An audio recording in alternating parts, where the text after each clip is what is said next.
পাক্কা 100 গ্রাম ময়দা আমি নিয়ে নিয়েছি, এটা বাড়িতে তৈরি সাধারণ কেকের জন্য। এটা হচ্ছে প্রায় 80 থেকে 85 গ্রাম মতো চিনি গুঁড়ো, যেটা আমি আটার সাথে মিশিয়ে দেব। চিনিটা আটার মধ্যে ঢেলে দিয়েছি, এবার খুব ভালো করে এটা মিশিয়ে নেব আমি। 100 গ্রাম ময়দার কেক বানানোর জন্য 3টে ডিম লাগে, তাই 3টে ডিম নিয়ে নিয়েছি। 3টে ডিমের মধ্যে আমি ডিমগুলো যে ফাটাবো তার কুসুমগুলো আমি আলাদা রাখবো, আর সাদা অংশটা আমি আলাদা করে রাখবো। ডিমের কুসুমের সাদা অংশ আর ডিমের কুসুমটা আলাদা করে রেখেছি।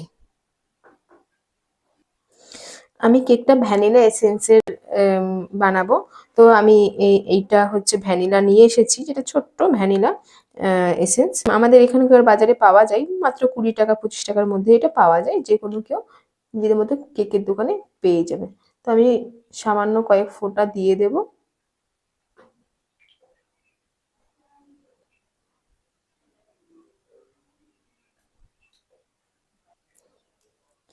এবার আমি শুধু ডিমের সাদা অংশটা ব্লেন্ডার দিয়ে আমি ঘুরিয়ে নিব এবং একদম ফেনা মতো করে দেব।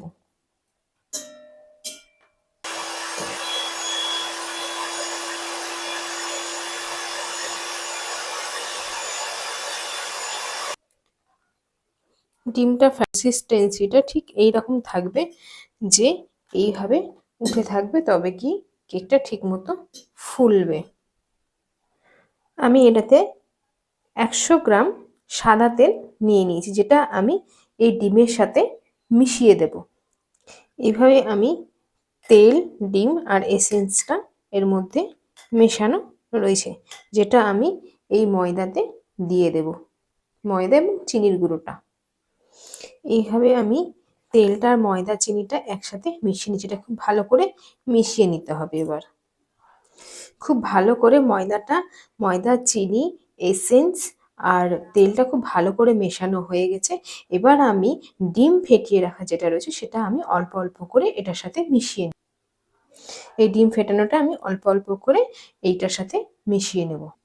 এইভাবে আমি ধীরে ধীরে সমস্তটা মিশিয়ে নেব। এবার আমি কাজু কিশমিশগুলো ওপর থেকে সাজিয়ে দেব, যাতে দেখতে সুন্দর লাগে।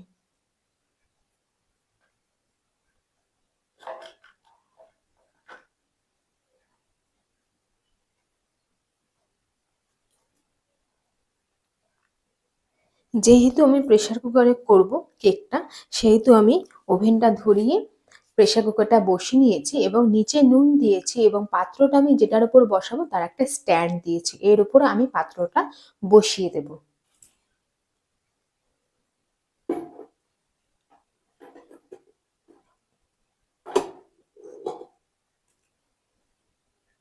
পাত্রটা সঠিকভাবে বসিয়ে দিয়েছি। এবার পুরো আমি একদম সিমে আধা ঘন্টা মতো রেখে তারপর আমি মাঝারিতে দেব। সঠিকভাবে বসানো হয়ে গেছে, এবার প্রেসার কুকারের ঢাকাটা আমি আটকে দেব।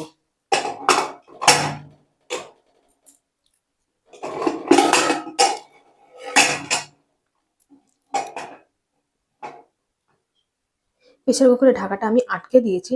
এবার যেটা করতে হবে সেটা হলো যে এই সিটিটা আমাদেরকে কিন্তু খুলে নিতে হবে। এই ফুটোটার মাধ্যমেই সুন্দর গন্ধ বেরোবে যে কেকটা হয়ে গেছে।